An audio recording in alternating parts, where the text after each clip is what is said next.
प्यारे बच्चों, आज हम क्लास 8th के सब्जेक्ट मैथ्स का पहला चैप्टर और उसकी पहली प्रश्नावली हल करेंगे। इस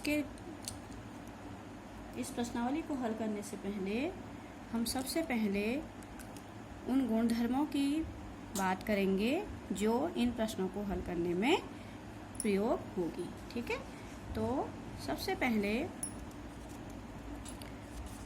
जो हमारी होल नंबर्स होते हैं, पूर्ण संख्या। ठीक है, तो पूर्ण संख्याएं जो होती हैं होल नंबर्स, उनमें कौन कौन से गुणों को फॉलो करती हैं। तो पूर्ण संख्या का मतलब हुआ जिनको हम होल नंबर्स कहती हैं, वे कौन कौन से गुणधर्मों को पूर्ण करती हैं, कौन से गुणधर्म फॉलो करती हैं और कौन सी नहीं करती हैं।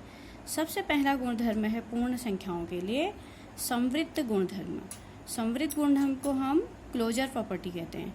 क्लोजर प्रॉपर्टी का क्या मतलब है बच्चों, ये देखो, जो पूर्ण संख्याएं होती हैं वो संवृत्त गुणधर्म या क्लोजर प्रॉपर्टी में किस किस के लिए क्लोजर प्रॉपर्टी को फॉलो करती हैं और किसके लिए नहीं करती। जैसे पूर्ण संख्याएं अगर हम योग के लिए लें तो दो पूर्ण संख्याएं a और b के लिए a प्लस b भी एक पूर्ण संख्या होगी। यदि हम कोई भी दो पूर्ण संख्याएं ले लें, एग्जाम्पल के लिए a या b, तो a प्लस b भी एक पूर्ण संख्या होगी। तो अगर इसको ये सत्य होता है साबित, तो इसका मतलब है कि जो पूर्ण संख्याएं होती हैं वो योग के लिए क्लोजर प्रॉपर्टी को फॉलो करती हैं, यानी संवृत्त गुणधर्म को योग के कंडीशन में फॉलो करती हैं, योग के लिए फॉलो करती हैं। ठीक है, तो सेटिस्फाइड होती हैं या संतुष्ट करती हैं। तो पूर्ण संख्याएं संवृत्त गुणधर्म के अंतर्गत क्या योग के लिए संवृत्त गुणधर्म का पालन करती हैं। तो दो पूर्ण संख्याएं a और b के लिए a प्लस b एक पूर्ण संख्या है। अगर हम एग्जाम्पल के लिए 4 और 7 ले लें, 4 एंड 7 जो हैं दो होल नंबर्स हैं, इन दोनों का प्लस करने पर वह भी एक होल नंबर आता है, यानी कि क्लोजर प्रॉपर्टी एडिशन के लिए क्लोजर प्रॉपर्टी सेटिस्फाइड होती है। ठीक है, तो संवृत्त गुणधर्म योग के लिए लागू होता है। फिर हम आ जाते हैं व्यवकलन। व्यवकलन का मतलब होता है सबट्रैक्शन, यानी कि घटाना। क्या घटाने के लिए भी संवृत्त नियम क्लोजर प्रॉपर्टी फॉलो होती है। तो क्लोजर प्रॉपर्टी का मतलब यह है कि यदि दो हम पूर्ण संख्याएं लेते हैं तो उनका जोड़, जैसे योग के लिए तो सेटिस्फाई हुई क्योंकि उनका जोड़ भी एक पूर्ण संख्या है, इसका मतलब क्लोजर प्रॉपर्टी सेटिस्फाई हो रही है। अब हम देख रहे हैं कि क्या घटाने या सबट्रैक्शन के लिए भी क्लोजर प्रॉपर्टी सेटिस्फाई होती है। तो हम इन्हीं 4 और 7 को लेंगे, तो 4 में से अगर हम 7 को माइनस करते हैं तो -3 है, जो कि एक पूर्ण संख्या नहीं है। तो इसका मतलब है कि घटाने के कंडीशन में क्लोजर प्रॉपर्टी सेटिस्फाइड नहीं होती, घटाने की कंडीशन में। अब हमारी अगली प्रॉपर्टी है गुणन। क्या मल्टीप्लिकेशन के लिए क्लोजर प्रॉपर्टी सेटिस्फाई होती है। तो हमने दो होल नंबर ले लिए, एक 0 एक 3। तो 0 और 3 को अगर हम मल्टीप्लाई करते हैं तो 0 आता है, जो कि एक पूर्ण संख्या है। और 3 और 7 को गुणा करते हैं तो 21 आता है, वह भी एक पूर्ण संख्या है। यानी दो पूर्ण संख्याओं a व b के लिए, अगर आप कोई भी पूर्ण संख्या लो, अगर मैं a और b लेती हूँ तो a इंटू b भी क्या होनी चाहिए, पूर्ण संख्या होनी चाहिए। तो क्या ऐसा है, दो संख्या a और b, a को हम 0 मान लें और b को हम 3 मान लें, तो a इंटू b यानी कि 0 इंटू 3 भी का आंसर जो कि 0 आया, वह भी एक पूर्ण संख्या है। और अगर हम एक 3 एक 7 ले लें तो 3 इंटू 7 21 भी एक पूर्ण संख्या है।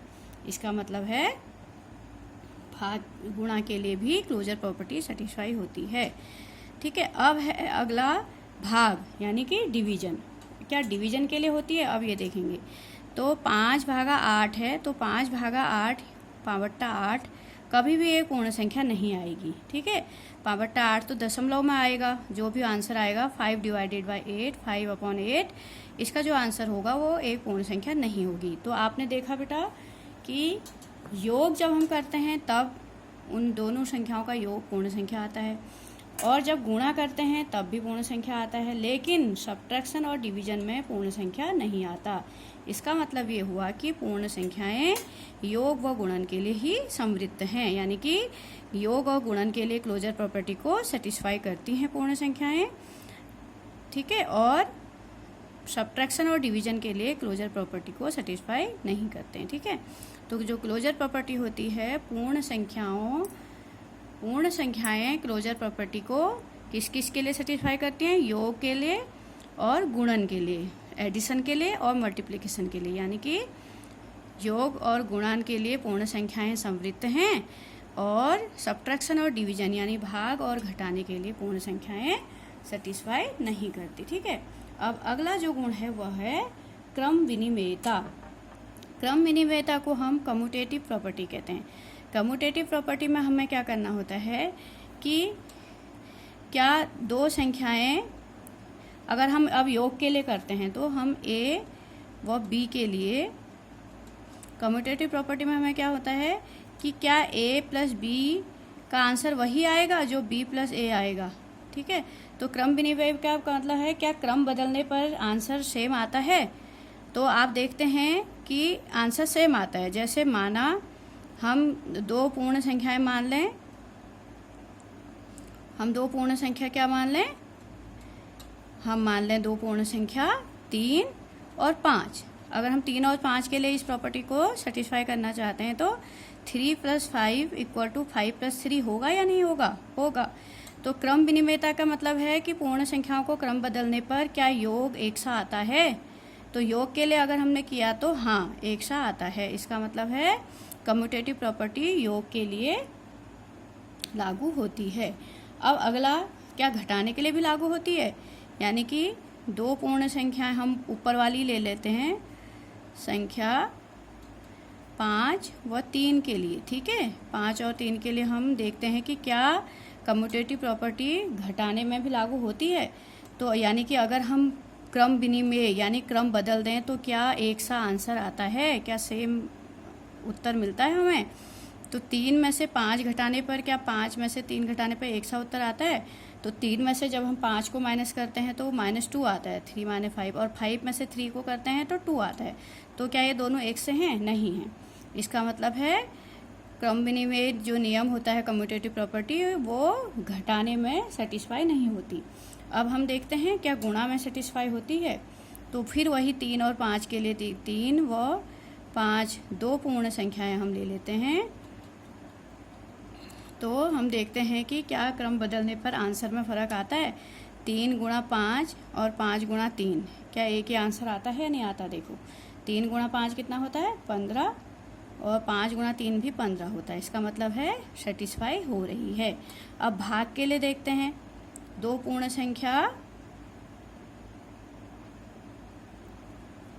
संख्या 3 व 5 के लिए हम देखते हैं कि क्या भाग में सेम आंसर आता है अगर हम क्रम बदल दें तो, यानी कि 3/5 वही आता है जो 5/3 है। यानी क्रम विनिमय नियम का मतलब होता है कि क्रमों को बदलने से क्या एक सा उत्तर आता है। तो 3/5 कभी भी 5/3 के बराबर नहीं होगा।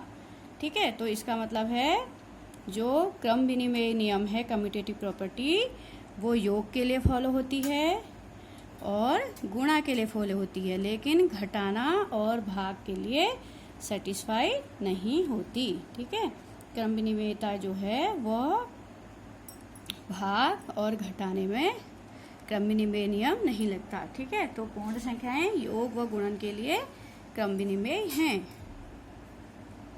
जो भी होल नंबर्स हैं योग व गुणन के लिए क्रम विनिमय हैं। क्रम विनिमय का मतलब है कि अगर हम उनका क्रम बदल भी दें तो पूर्ण जो संख्या होती है वो योग व गुणन के लिए क्रम विनिमय होती है, और भाग व घटाने के लिए क्रम विनिमय नहीं होती। ठीक है, अगला जो गुणधर्म है वह है साहचर्यता। ठीक है, साहचर्यता का मतलब क्या होता है, देखिए एसोसिएटिव प्रॉपर्टी कहते हैं इसको। तो एसोसिएटिव प्रॉपर्टी यानी क्या पूर्ण संख्याएं साहचर्य नियम का पालन करती हैं। तो हम सबसे पहले योग के लिए देखते हैं। इसमें हम 3 संख्याएं लेते हैं। माना 3 संख्याएं क्या हैं, 4, 6 और 8 है माना। ठीक है, तो 4, 6, 8 क्या हैं, पूर्ण संख्याएं हैं। तो एसोसिएटिव लॉ में हमें क्या दिखाना पड़ता है कि अगर ग्रुप बनाना, यानी कि 4 + 6 + 8, 4 के साथ 6 को जोड़ के उसके साथ 8 जोड़ो, या 4 + 6 + 8 यानी कि 6 + 8 को जोड़ के फिर उसके संग 4 जोड़ो। अब आप देखो यहाँ पे 6 और 4 10, 10 और 8 18, और यहाँ पे 4 और 8 और 6 14। ठीक है, तो हमने क्या किया यहाँ पे, साहचर्य नियम में एसोसिएटिव प्रॉपर्टी में हम क्या करते हैं कि किन्हीं 2 संख्याओं का ग्रुप बना के उसके साथ तीसरी जोड़ते हैं, या पहली 2 का ग्रुप बना के उसके साथ तीसरी जोड़ो, या पहली को छोड़ के अगली 2 का ग्रुप बना के जोड़ो, तो क्या एक सा उत्तर आता है। तो यहाँ पे ये उत्तर 18 आया और ये उत्तर भी 18 आ गया। इसका मतलब योग साहचर्य है, योग साहचर्य नियम के पालन करता है। अब क्या घटाने में भी वही चीज़ होती है। आप देखो यही संख्याएं ले लेते हैं, 4 ऋण 6 ऋण 8 है और 4 ऋण 6 ऋण 8 है। तो हम सबसे पहले क्या कर रहे हैं, पहले 2 को घटा के उसके संग तीसरे को घटा रहे हैं, या फिर पहले को छोड़ के अगले 2 को घटा रहे हैं। तो क्या सेम उत्तर आता है। अब देखो आप 4 में से 6 घटाओगे, ऋण 2 आएगा, ऋण 2 ऋण 8, और यहाँ पे क्या आएगा, 4 ऋण 6 में से 8 घटा के कितना आएगा बेटा, 6 में से 8 घटा के आएगा -2। ठीक है, तो माइनस माइनस प्लस हो जाता है, 4 + 2 हो जाएगा, और यहाँ आ जाएगा -2 -8 जो होता है -10 आ जाएगा। तो ये लेफ्ट हैंड साइड में -10 आ रहा, राइट हैंड साइड में कितना आ रहा, 6 आ रहा। तो -10 कभी भी 6 के बराबर नहीं हो सकता। इसका मतलब है कि साहचर्य नियम घटाने के लिए फॉलो नहीं करता, घटाने में साहचर्य नियम नहीं लगता है। अब गुणा में देखते हैं, इन्हीं संख्या को लेते हैं 4 × 6 × 8, 4 × 6 × 8। तो साहचर्य नियम में हम क्या करते हैं, एसोसिएटिव प्रॉपर्टी में हम संख्याओं का ग्रुप बनाते हैं अलग अलग तरीक़ों से, और फिर देखते हैं कि क्या एक ही उत्तर प्राप्त होता है। तो ये हम होल नंबर्स के लिए इन प्रॉपर्टीज़ को सेटिस्फाई कर रहे हैं। तो होल नंबर हमने ले रखा 4 6 8। अब हम क्या करेंगे, पहले 2 का ग्रुप बनाएंगे, उसके संग 8 को गुणा करेंगे, या फिर पहले को छोड़ के अगले 2 का। तो क्या सेम उत्तर आता है। तो ये हो गया हमारा 6 चक्को 24 × 8, और ये हो गया 4 × 8 × 48, 8 6 48। ठीक है, तो अब देखिए सेम उत्तर आता है नहीं। 24 और 8 को गुणा कीजिए, 192 आ गया, और इनको करिए 192 आ गया। इसका मतलब गुणा के लिए भी साहचर्य नियम, एसोसिएटिव प्रॉपर्टी गुणा के लिए लागू होती है। अब हम देखते हैं भाग के लिए, 4/6/8, 4/6/8, क्या एक सा उत्तर आएगा। यहाँ 4/6 इसके संग भागा 8 कर देते हैं, और यहाँ पहले 4 को ऐसे रख के 6/8 कर देते हैं। तो आप देखेंगे अगर हम इसको काटते हैं तो ये आ जाएगा हमारा 2/3, और अगर हम भाग के चिन्ह को गुणा में बदलते हैं तो 8 नीचे चले जाएगा। ठीक है, और यहाँ भी हम 4 × 8/6, अगर हम इसको काटते हैं तो 2 से 4/3, तो ये हमारा आता है 4 चक्को 16/3, और ये आता है हमारा 2/8 24। तो ये आंसर हमारे अलग अलग आ गए। इसका मतलब साहचर्य नियम भाग में नहीं लगता है। ठीक है, तो आपने देखा कि जो क्लोजर प्रॉपर्टी होती है, पूर्ण संख्या यानी होल नंबर्स के लिए क्लोजर प्रॉपर्टी भी योग और गुणा के लिए लागू होती है, और घटाने और भाग के लिए नहीं लागू होती। फिर क्रम विनिमय नियम भी हमारा क्या होता है, क्रम विनिमय नियम भी हमारा योग और गुणन के लिए सेटिस्फाई होता है, लेकिन घटाने और भाग के लिए नहीं होता।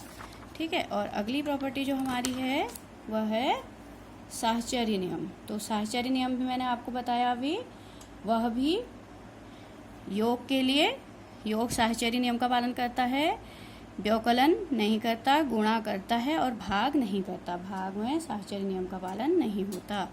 ठीक है, यानी कि हम किसी भी क्रम में ग्रुप बनाए तो योग और गुणा में तो सेम उत्तर आएगा, लेकिन भाग और घटाने में सेम उत्तर नहीं आएगा। अब हमारी जो अगली प्रॉपर्टी है वो है वितरण नियम, डिस्ट्रीब्यूटिव लॉ। ठीक है, तो डिस्ट्रीब्यूटिव लॉ में हमें क्या दिखाना है कि योग पर गुणन का वितरण नियम, distributive property of multiplication over addition, योग पर गुणन का वितरण नियम। ठीक है, तो इसके लिए हमें क्या करना है, पूर्ण संख्या ले लेते हैं कोई भी ए बी सी। तो ए गुणा बी प्लस सी है, तो हमें गुणा को जो है मल्टीप्लिकेशन को जोड़ पर वितरित करना है, यानी ए का गुणा बी में करना है और फिर उसी ए का गुणा सी में करना है। तो ये हो गया distributive property of multiplication over addition. ठीक है, तो एग्जाम्पल ले लेते हैं इसके लिए, हम 3 संख्याएं ले लेते हैं, 2, 3 और 4। हमने 3 पूर्ण संख्याएं ली हैं। तो 2 गुणा 3 धन 4 है, तो हम इसको हल करने के लिए ऐसे भी कर सकते हैं, 2 गुणा 3 प्लस 2 गुणा 4। 2 का गुणा पहले 3 में किया, फिर 2 का गुणा 4 में किया, फिर जोड़ दिया, तो कितना आया, 14 आया। और अगर हम यहाँ सेम आंसर यहाँ बिना वितरित किए निकालते हैं तब भी हम देखते हैं 4 में 3 जोड़ा 7, 2 गुणा 7 14, तो 14 और 14 बराबर आ गए। तो वितरण नियम का पालन हो रहा है गुणा का जोड़ पर वितरण। ठीक है, मल्टीप्लिकेशन का over addition, distributive property of multiplication over addition. ठीक है, अब एक बहुत इम्पोर्टेंट चीज़ और है, वह है योगात्मक प्रतिलोम। ठीक है, एडिटिव आइडेंटिटी। तो इसमें क्या होता है, जो शून्य है हमारा,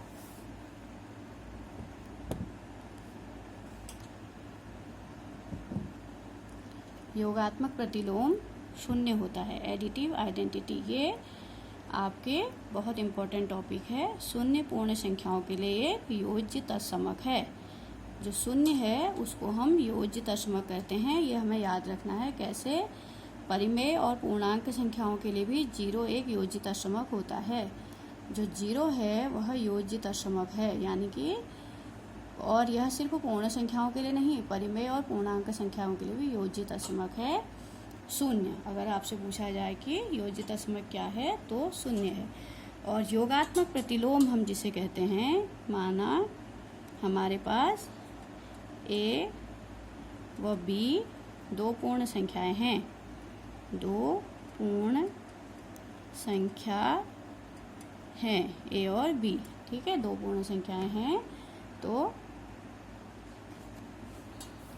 योगात्मक प्रतिलोम का मतलब होता है ए अपॉन बी। अगर हमारे पास एक संख्या है तो का योगात्मक प्रतिलोम, यानी कि एडिटिव इनवर्स। योगात्मक प्रतिलोम का मतलब होता है एडिटिव इनवर्स। तो एडिटिव इनवर्स ए और बी का योगात्मक प्रतिलोम माइनस ए अपॉन बी होगा। क्यों होगा? क्योंकि हमारा योज्य तत्समक कितना होता है? योज्य तत्समक हमारा 0 होता है। ठीक है, शून्य हमारा योज्य तत्समक है। तो हमारे पास अगर एक परिमेय संख्या ए अपॉन बी है तो इसका योगात्मक प्रतिलोम माइनस ए अपॉन बी होगा, क्योंकि जब हम ए अपॉन बी में माइनस ए अपॉन बी जोड़ेंगे तो हमारा आंसर कितना आएगा? 0। ठीक है, तो और 0 ही हमारा हमने लाना है, क्योंकि 0 क्या है हमारा? शून्य हमारा है योज्य तत्समक। तो शून्य लाने के लिए हमारा जो किसी भी संख्या का योगात्मक प्रतिलोम होगा वह उसका, अगर हम उसमें माइनस चिन्ह लगा देंगे तो वही उसका योगात्मक प्रतिलोम होगा। जैसे माना हमारे पास एक संख्या है 5/3, तो 5/3 का योगात्मक प्रतिलोम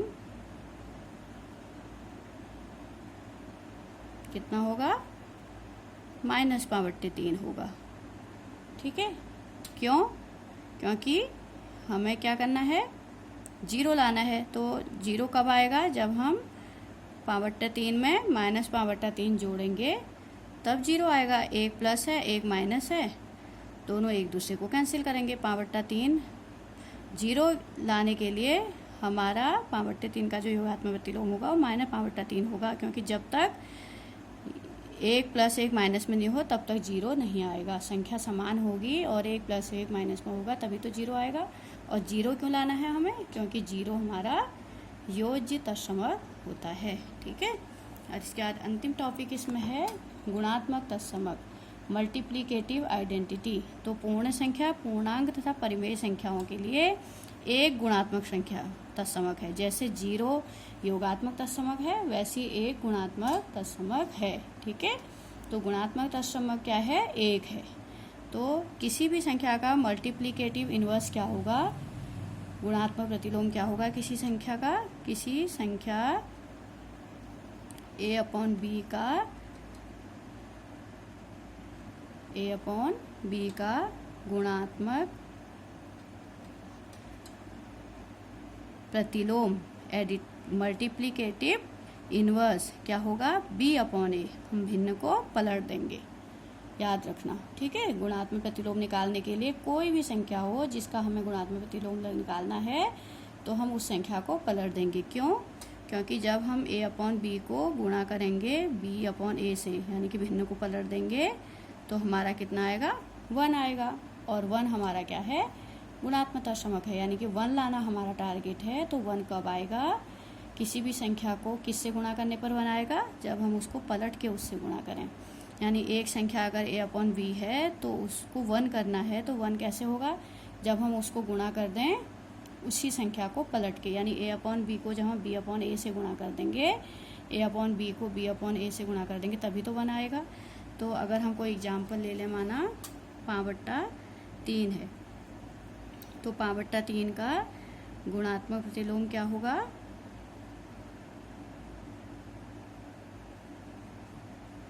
3/5 होगा।